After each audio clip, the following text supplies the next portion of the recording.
Ngiyababingelela abantwana abangcwele.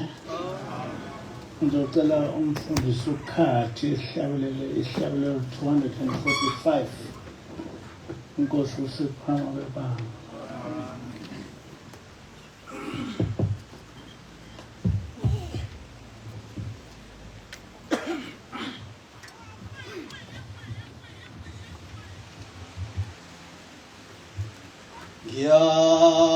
Ngiyambonga uJehova angalo othando oke ngiyambonga ngiyambonga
amen.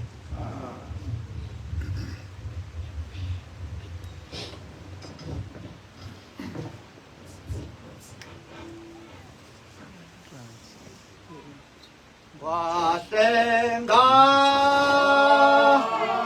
umphefumulo wami awogibeli olombo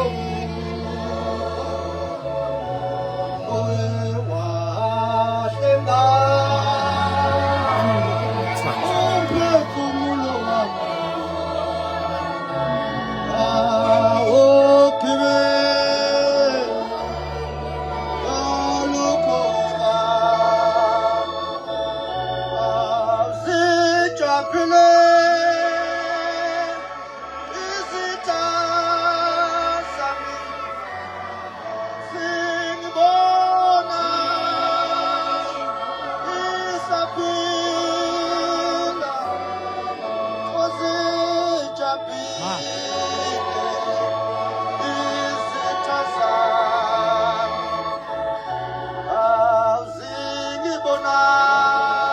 Oh Mandela, just keep it here.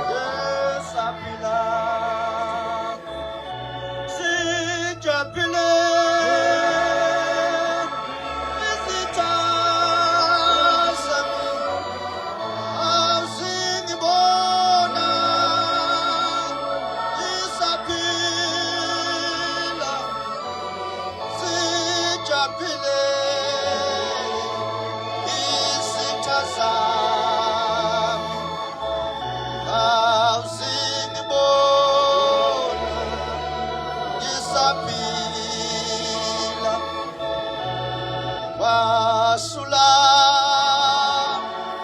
izinyembezini emehlweni ami Nkosi wasula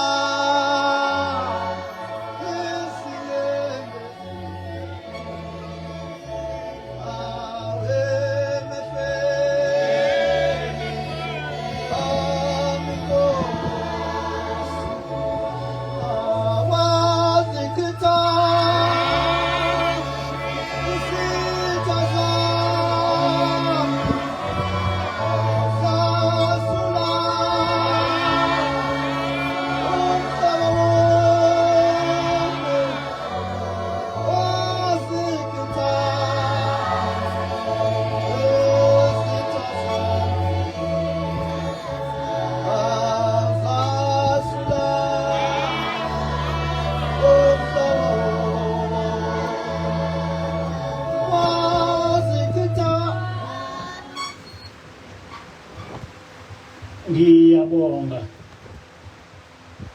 leli hubo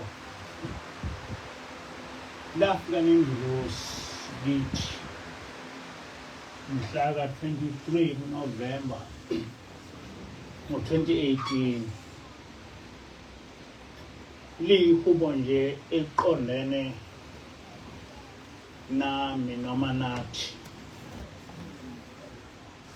ngoba ngaleso sikhathi njoba noma namanje kunjalo ngangihlaselwa kakhulu amaNazaretha onke awasebuhleni awasephakameni awaseginyezinye kawasethembezini onke ayengihlasela ngoba namanje asangihlasela ingilosi kodwa yathi ngoba ngithunyiwe uNkulunkulu ukuthi ngenze lo msebenzi okuthiwa ngikwenze angeke bengenze lutho. Amen. Yeseke iletha lesihlabelelo ukuthi siyohlabelela sibonga uNkulunkulu ukuthi izitha zethu uzinqobile. ayikho inhlamba engakaze ngiyithole ngithuka ngamaNazaretha, ayikho. Angaze ngithukwe ngamaKristu,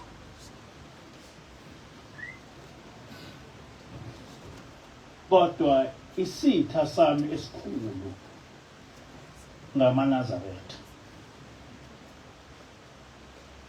Kodwa ngathulwa ezulwini ukuthi ngiqondise ubuNazaretha, kodwa izitha zami ezinkulu ngamaNazaretha.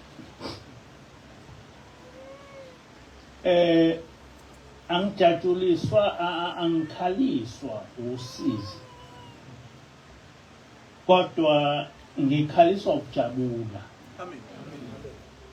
Akulona usizi olungikhalisayo, kodwa into engikhalisa ukujabula ukuthi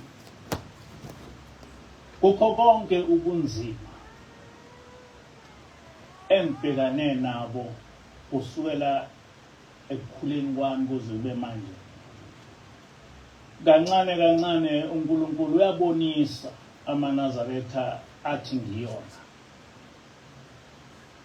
Ngithunyiwe uNkulunkulu ukuthi ngikhulume indaba kaNkulunkulu.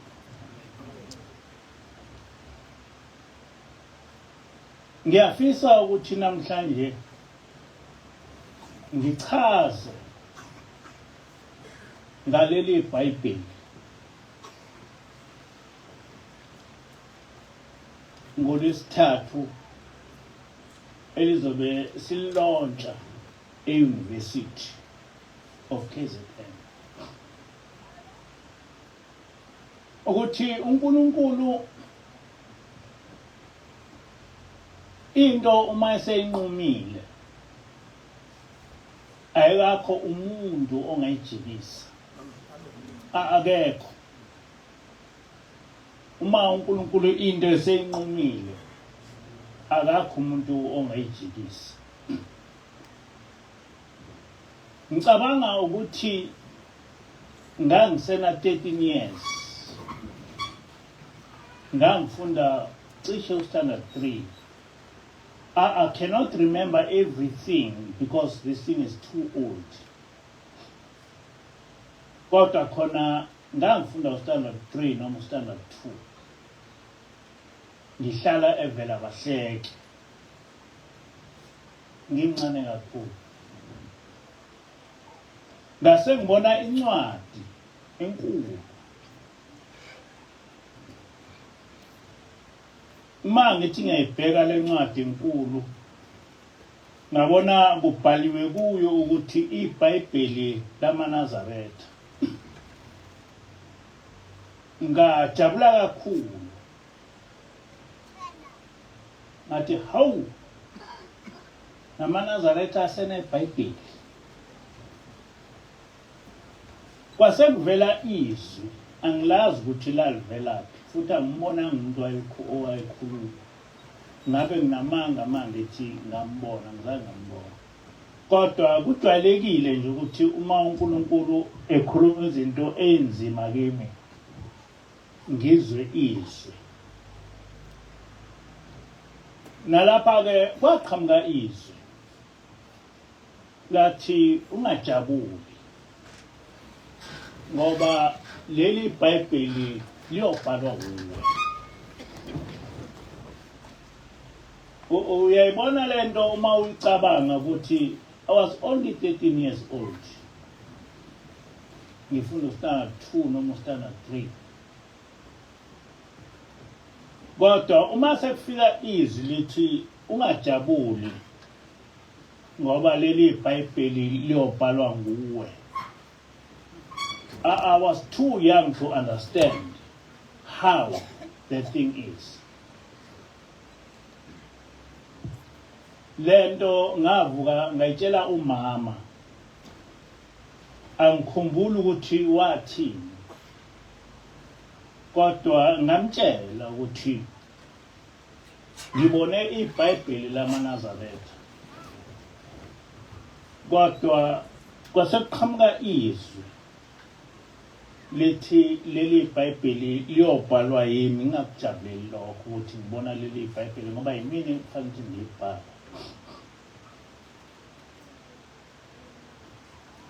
Kusukela ngaleso sikhathi kuze kube manje yangihlupha kakhulu lento, ngakhula ingihlupha ukuthi ngiyolibhala kanjani iBhayibheli. How on earth ngalibhala kanjani iBhayibheli? Then ngithema ngikhula I tried ukuthi ngibhale izincwadi. Abantu bayazi ukuthi ngaqala ngenza ama-cassette ngishumayela ngawo. Icassette nje lidume kakhulu elithi uNazaretha ngalenza nethempeli laseMadadeni laqala umhlaba wonke, kodwa ngithema sengiphuma ebuhleni laseliyalahlwa ngilazi lagcinaphi. Ngangagcina ngokwenza ama-cassette, ngaba nje involved ey'ntweni ey'ningi,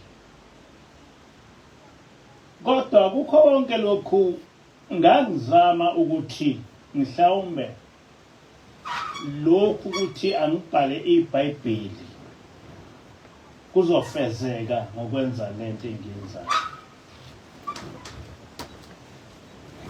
I was the first person owaqala ukushumayela ngama-cassette.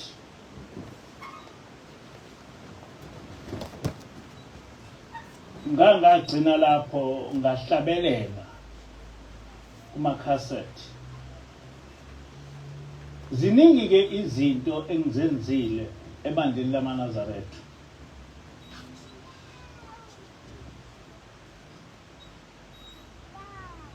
Eyokuqala nje inkulu,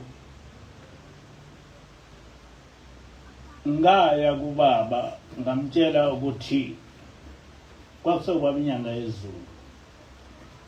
Ngamtshela ukuthi ngifisa ukuthi intsha kube khona inhlangano yentsha. Ngayiqala leyo nhlangano yentsha ngicabanga ukuthi kwaku-1980, yayingakaba nalo igama, kodwa kwathi I think it was in 1985 lapho engahamba khona noMvangeli uMkhize, sasesiqala sisobabili. Kodwa ngathi ngibona ngase ngiyisitha salaba bantu engithi ngisebenza nabo. Lokho kwenzeka ngesikhathi senkosi uThixo. Ngase ngiyahamba ngiya kuNkosi uThixo ukuthi cha, ngicela ukuba ngihlehle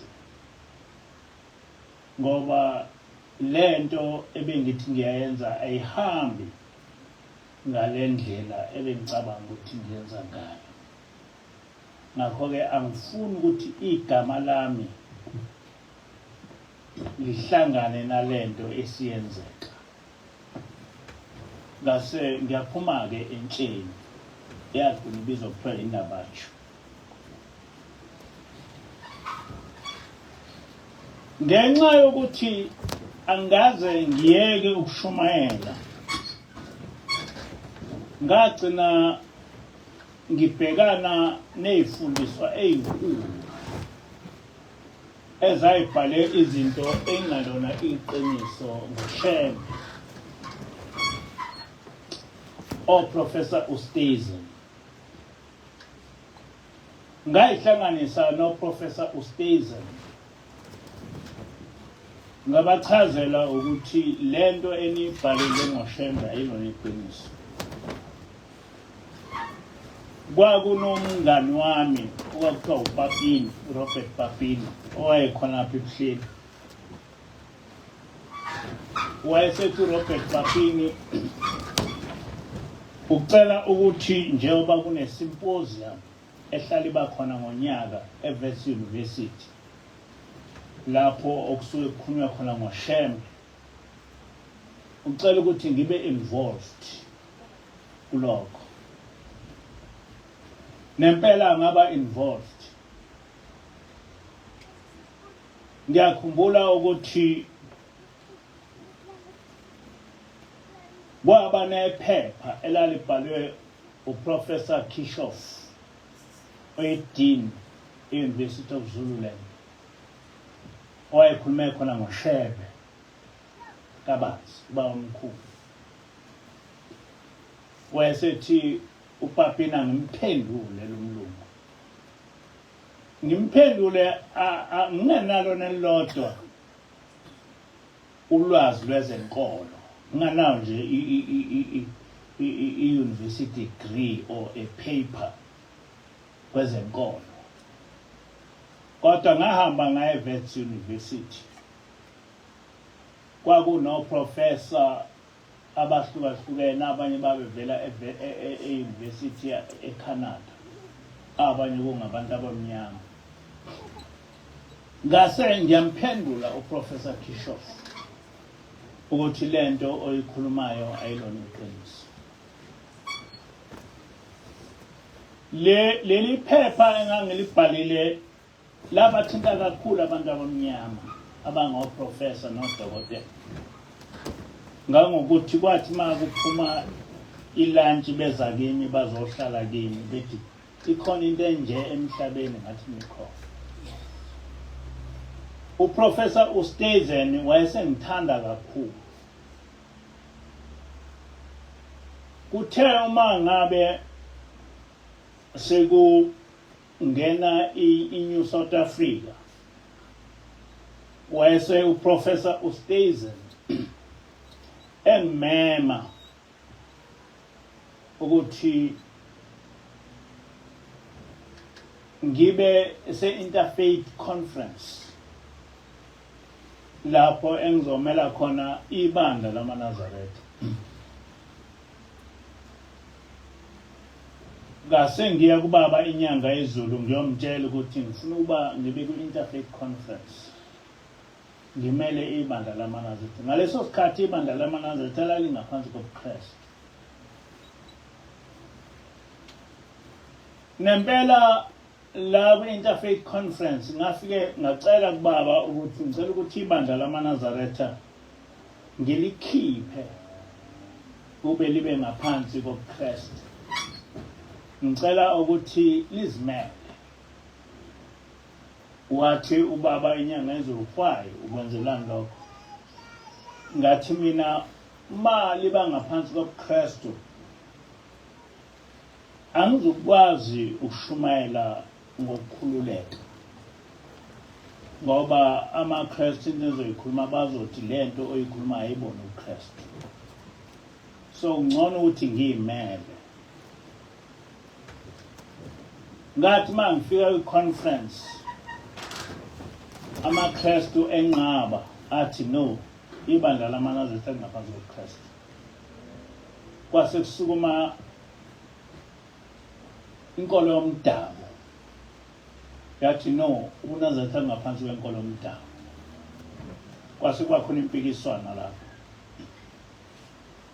Ayese amaJuda nama-Muslims ethi achaze mina ukuthi kungani kufanele ukuthi leli bandla liphume ngaphansi kwenkolo yomdabu futhi liphume ngaphansi kwenkolo yamaKristu. Ngase ngithi mina inkolo yomdabu ithi izwi labantu, ngamanye amazwi yakhiwe izwi labantu, kodwa thina sithi izwi lezulu. Amen. Ngoba uShembe wahlangana noNkulunkulu. Amen. Ngathi inkolo yobuKristu ngiyayivuma, I've got no problem with Jesus. Kodwa we are not talking about Jesus thina sikhuluma ngoShem. Ngakho-ke kuzoba nokushayisana.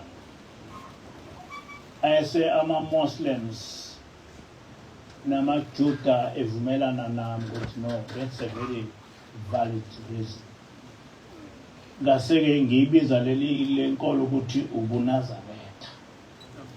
Ngoba nobaba inyanga yezulu wathi mayithi uzoyibiza uthini, ngathi mina ubaba mkhulu wathi thabani kufikile kuNazaretha. So ukuthi lenkolo imele I'm the person owenza lokho. Kuthe sekukhona isikhathi sikaBaba uThingo, kwase kufanele ukuba kwaba khona iLokhozi Commission okuthiwa iTruth and Reconciliation Commission. Nalapho futhi uProfessor Usteza wangibhalela incwadi wathi angiyochaza ukuthi ubuKristu noma izimishini zamhlupha kanjani umprofeti namaNazaretha. Ngase ngiyakubaba uThingo ngathi ngicela ukuba kube khona abangiphelezelayo sihambe siyomela uNazaretha. Bonke benqaba nabafundisi nabavangeli. Ngahamba ngedwa ngaye ngawufika eEast London ngiyomela uNazaretha. Ngathi mangifika le eEast London ngathola izinkolo zonke zinabantu abawu-12 befike beme laphana estage ukhuluma yedwa, kodwa uma sebebuzwa imibuzo bese belekelelana. Kodwa kwathi mase kuyi-10 yami ngathola ukuthi ngedwa, akakho umuntu ohamba nami, not even one. Kwakukhona ngisho iZCC, wafika umholi weZCC, kwaba into enkulu kakhulu. Bahlala lapha estage babuzwa bachaza babuzwa, but I was only one engaya lapho. Kodwa ngendlela uNkulunkulu owasebenza ngayo ngami, ngathi ngibuya ngase nginabangani abaningi bamaKristu. Ngoba uBishop Tutu ngase ngitshelwa ngomunye uBishop engangihamba naye, wathi uBishop Tutu ubuzile ukuthi uyisima kanjani lo muntu. Ngabe ummeli? Wathi lo Bishop cha kayena ummeli, uyimanje. Ngoba ngabuzwa imibuzo ngayiphendula njengoba kufanele.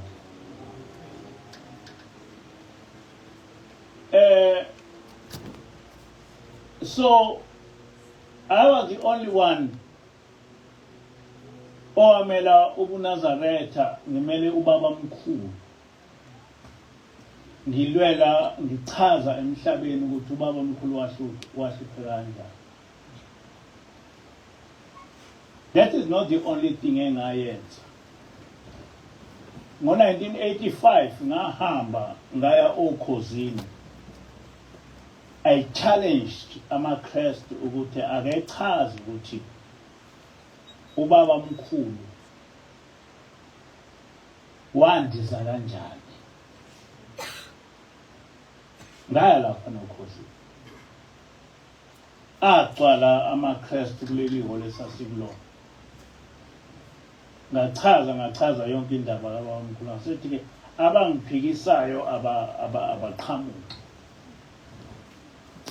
Kuzange kwaqhamuka noyedwa umuntu. Njoba nibona kungasekho nje lokuthi ubaba mkhulu wandisa. Ngoba ngase ngiyazi yonke into ukuthi ihambe kanjani, ngoba all the time nginto ngiyiresearch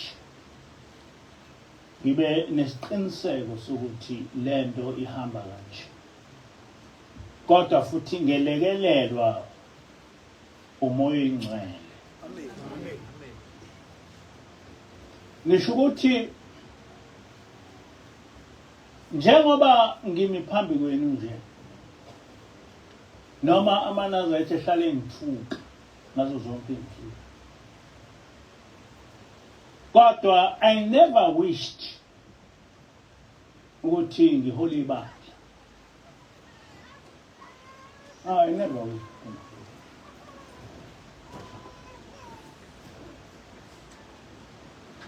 ingosi yafika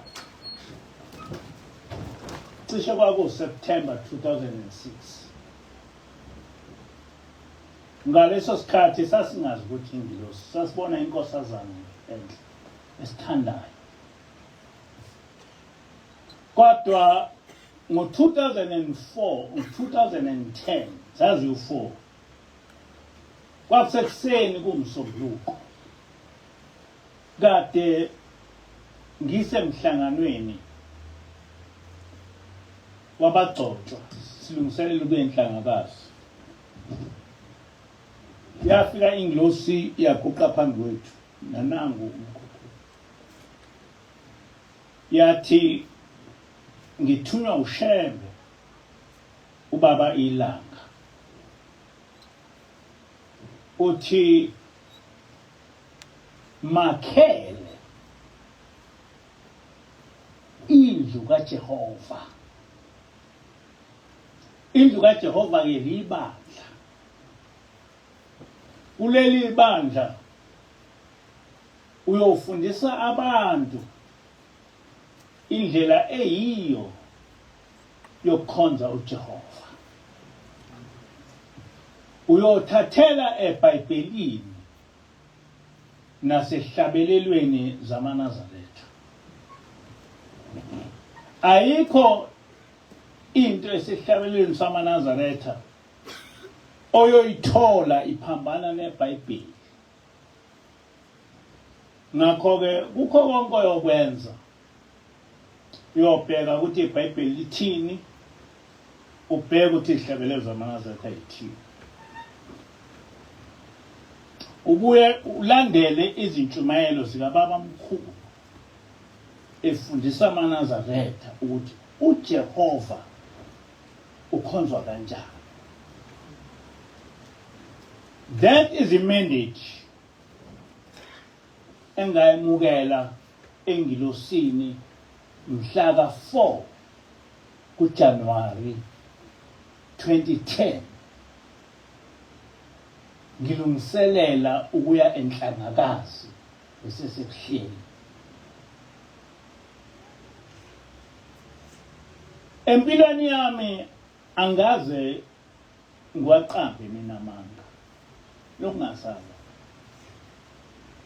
anginalo ngisho ngaye ezulwini ngeke ufice lapho kuthiwa khona ngake ngaqamba amanga anginawo mina amanga ngaze ngaqamba amanga njoba ngeke ngisho ngithi njoba ungibona nje mina angaze mina ngishawe umuntu futhi angaze ngimshaye umuntu ngisho ngaye ezulwini ngeke uthole lapha mina ngishaye umuntu ngisho ingane yami angaze ngiyishaye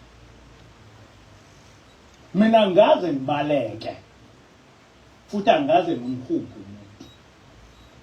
That is the type of life mina engiyona ngisho umkhokheli uhlala nami njena she is not what I am. I was born like that. Angiwaqambi mina manga angaze nje nami ngiqamba manga angaze mina ngiyakhe into engekho noma ungayezulwini noma ungayaphi ngeke uze uthole mina ngiqamba ngisho ngisesenkantolo ngathi ngifuna ukuba imanje because I wanted to speak the truth and nothing else but the truth.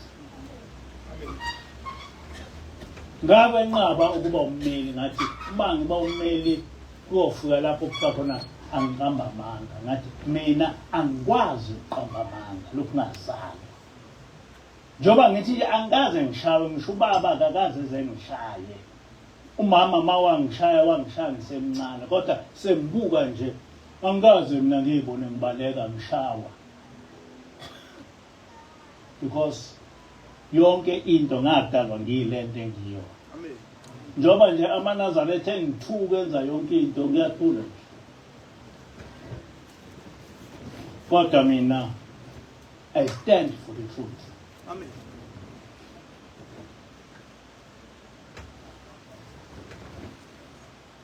Manje ke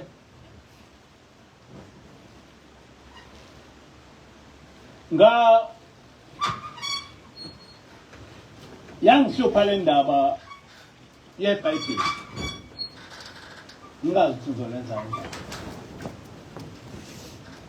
I remember that at one stage ngisebuhleni ngahlanganisa intsha ngithi asakhe leli iBhayibheli sahlangana la emaqadini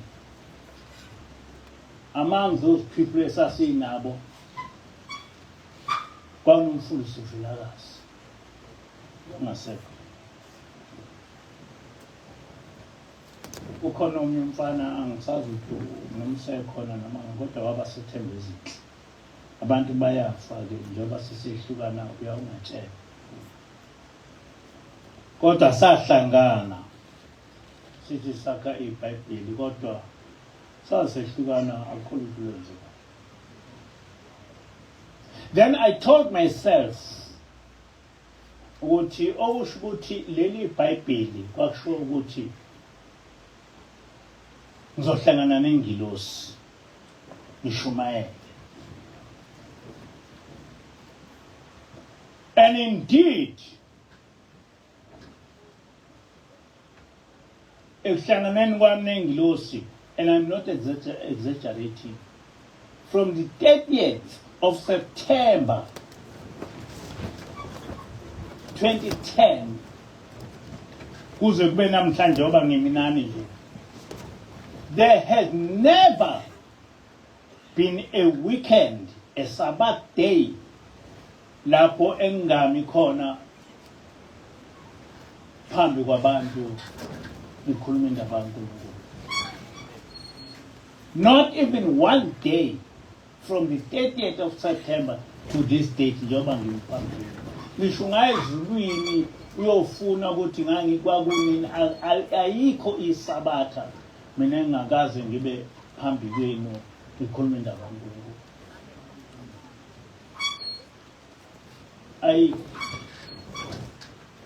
Ngangokuthi ngisemusha ngisenamandla ngangagcini ngokushumayela ngesabatha kodwa ngangishumayela naphambi naphakathi nensuku kushumayela ngayonke indlela ukuthi stamina esingaka ngangisithathaphi I do not know, but I was not aware ukuthi ngibhala iBhayibheli. I was not aware. Ngicabanga ukuthi ngiyashumayela nje ngoba ngithunyiwe ukuthi ngishumayela. Kanti uNkulunkulu uyazi ukuthi leli iBhayibheli ngizolibhala kanjani. Ngicabanga ukuthi bese go 2024 or 2023, I'm not very sure. Kwakunabantu abalokhu bengibhalela bethi ngayithatha lezi intshumayelo zakho ngizenze incwadi eyodwa. Ngithola ukuthi anginaso even isikhathi sokumphendula. Ngithe ngizwana lapha kithi babesho ukuthi we are compiling these intshumayelo. And I was not aware ukuthi lo msebenzi usumkhulu kangakanani because bengisebenzisa ikhompyutha. Ikhompyutha ukwazi ukubona umsebenzi ukuthi usungakanani wenzile. I was not aware. Kodwa cishe ngo-2025 or so ngithe ngithola lo msebenzi wawusuka 5,000 wama-pages,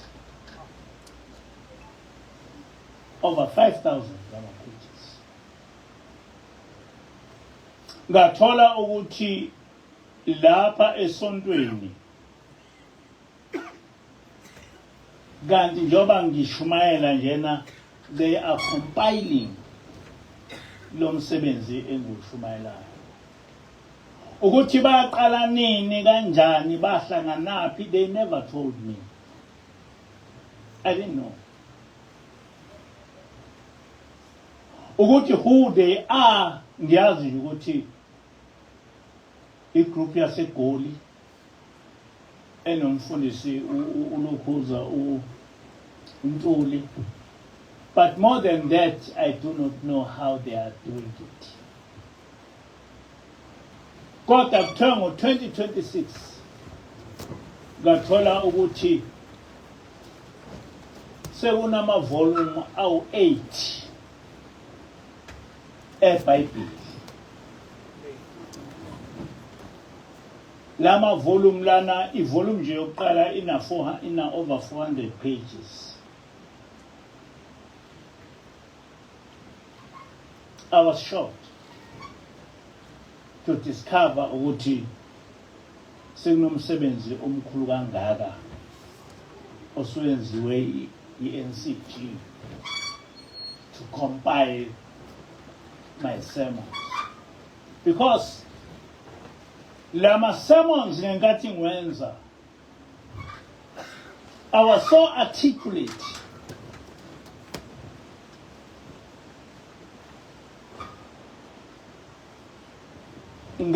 angizange nje ngashumayela nje isiZulu, ngashumayela isiZulu yonke into mangangishumayela kuze kube manje ngangiresearch futhi nginikeze abantu ukuthi bengiphikise mabengiphikise, bengivumele mabengivumele, bengithuke mabengithuke. God, I've allowed all people, ama-Nazaretha nama-Kristu nabomdabu noma yikuphi umuntu, ngithi akangiphikise kule nto engiyikhulumayo. Kodwa bonke ababengiphikisa emotional. Akakho oke waqhamuka with something ezwakalayo ukuthi kulokhu kuphikisa, even historically. Ngoba yonke into engiyenzile lapha eBhayibhelini ngenza i-research ngayo yonke into, ngenza i-research ngeBhayibheli, ngenza i-research ngencwadi ezahlukene, ngenza i-research ngomlando. And today I ended up ngazi ukuthi of all the people, noma ngabe bangoprofessor noma bangama Lokhuza ngodokotela, but they know nothing about le nto abathi bayayazi. Ngathola nje ukuthi abazulu. Kodwa uNkulunkulu emkhulu wangilethela nangu uDr. Xhakaza. uDr. Xhakaza played a very important role ekubeni ngibe nesiqiniso noma nesiqiniseko somlando wenkolo yethu. Because uDr. Xhakaza, he is a student of history, of biblical history. Ngakho ke yonke into kwatholakala ukuthi nawo be frustrated lapho khona. Wathi ma engizwa ngikhuluma wathi nakho lapho engafitha khona. Afitha. Kwangagcina ngoDr. Xhakaza. uNkulunkulu wangilethela nje abantu. Uthi wena uzokusiza lapha, wena uzokusiza lapha. ngiyazi ukuthi uma kukhona izinto engiyifunayo biblically ngizothinta umfundisi Ntuli uzongitshela ngoba sengumuntu osekhulile okhohlwayo onememori yakhe engasaqondile into ngiyayikhohlwa kodwa manje mfundisi get me into ekhuluma ngento ethize akupheli isikhathi uyanginikeza dokotela get me something eqondene nento ethize chithi isikhathi uyangilukuza nanguDumisani Ntshangase ngitholela lezi zinto engitholele ama-clips amaningi ngawatholela ngomshumali Ntshangase angikhulumeki indaba kaDelwa uDelwa played a very important role ekuthenini ethi retain yonke into ngoba une-memories and ukhuthele ngoba lo msebenzi ubungadingi kuphela ukuthi bengithi mangikhuluma ngento ngaso leso sikhathi uDelwa eyibhale phansi eyilethe kimi sibhaliwe bese ngi-edit very in a week ngothi intshumayela de ngishumayela uDelwa useyenze yonke nabanye baseGoli abanye ngabazi but they all worked as a team okwenza lo msebenzi kaNkulunkulu uNkulunkulu wangilandela abantu aba very relevant kulento okuthiwa angiyenze and yenzeka abantwana basekuphakameni Amen. namhlanje na ngolesithathu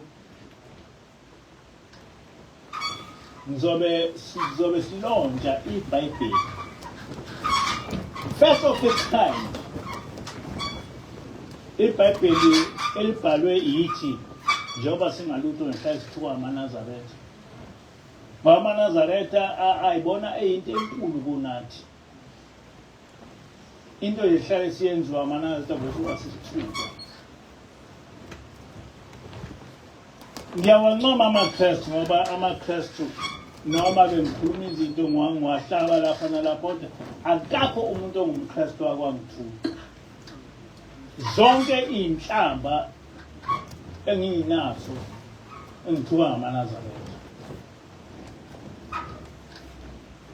kodwa abantu kufanele ngabe ba-understanda better than amaKristu indaba kaNkulunkulu ngoba lembhedo leyo ukuthi ushembe uNkulunkulu lembhedo leyo ukuthi ibandla lamaNazaretha ibandla labashembe umbhedo ozophela ngoba umbhedo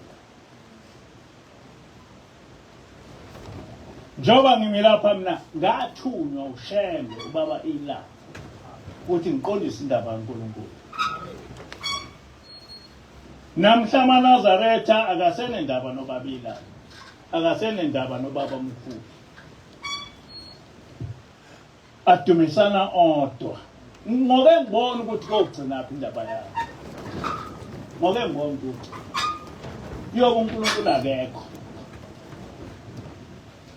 ngoba wathi ubaba ilanga ayikho into emhlabeni ezobanhle njengoba uNazaretha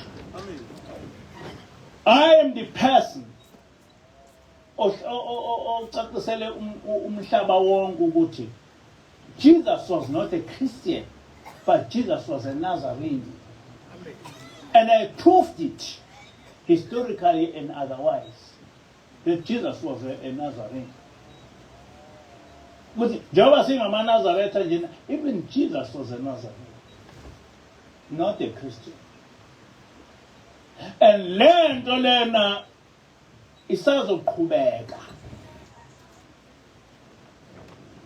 abantu basazobona ukuthi ubuNazaretha is not something for Shembe only but it is something for the whole world. Amen. Leli iBhayibheli silibhalile leli iBhayibheli likhona lizophela because leli iBhayibheli likhona into engekho. Ngoba abamhlophe bathatha umsebenzi wabantu abamnyama bawu-editha ngendlela yabo base bethi iBhayibheli. Whether it is an Old Testament or is a New Testament, into engekho. But ukuze ibe ibona abantu ukuthi into engekho kufanele kuqala kube khona into ekhona. Amen. And into ekhona ile eyenziwe leli bandla. Amen. Amen. Few as we are, kodwa ngoba besihamba noNkulunkulu, we are great in heaven. Amen. Asilutho emhlabeni, but ezulwini izinto enkulu. Because ingilosi isukile ezulwini yazohlala nathi physically. Yathi lapha lungisa kanje, lapha ulungise kanje, lapha ulungise kanje, lapha ulungise kanje. Akakho umuntu emhlabeni kulesikhathi samanje obe kulesi simo thina esibe kusona. Akakho. Because thina we don't masikhuluma ngendaba kaNkulunkulu asihambe siyofuna amabhayibheli, iBhayibheli lithini laphana, uvesi bani uthini, uvesi la. Thina sihlele ingilosi. Amen. Esichazela yonke into. Thina sahlala nomprofeti, umprofeti Isaiah owasichazela yonke into. Kodwa more than anything njengamanje thina sihlele ingilosi. So umuntu noma engaqhamuka nani, we just look at him. We just look at him. Ngoba thina sivela kwelizayo. Amen. Noma nisibona silapho kodwa sivela kwelizayo. Ngoba uNkulunkulu usibonise izinto engabona umuntu lapha emhlabeni. Izinto thina sizaziyo abantu basemhlabeni abazazi noma bengafunda noma bengakholwa noma bangayini, kodwa into esiyaziyo ngoNkulunkulu akakho umuntu oyaziyo. Noma oshembe bengabakhulu bebe yini, but they don't know anything about umbuso wezulu. Not even one. Bengakhukhumala nje besho lokhu nalokhu, kodwa umuntu owazi indaba kaNkulunkulu ithina. Amen. Amen. We may be few, but we are many in heaven. We may be nothing, but we are great in heaven. We are great. We are great.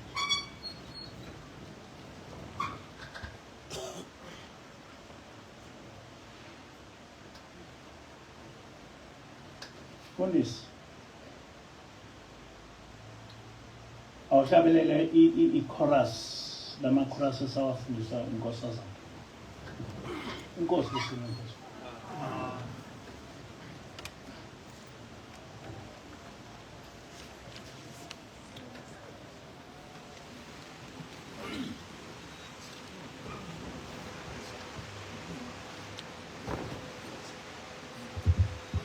Osingiphamanga ongiphamanga usengiphamanga ongqobusathi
Thunders.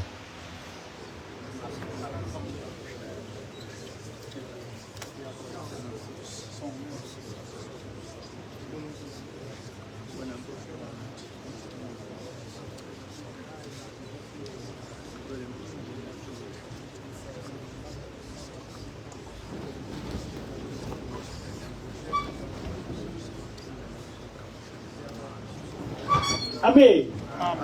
Asibheke enkosini. uNkulunkulu wasephakameni, uNkulunkulu kaShembe, sibonga umsa wakho nothando lwakho wena osigcinile ngalemini yakho yesabatha. Sicela Nkosi ukuthi ube nathi njalo. Ngelakho Nkosi igama manje uphathe. Amen.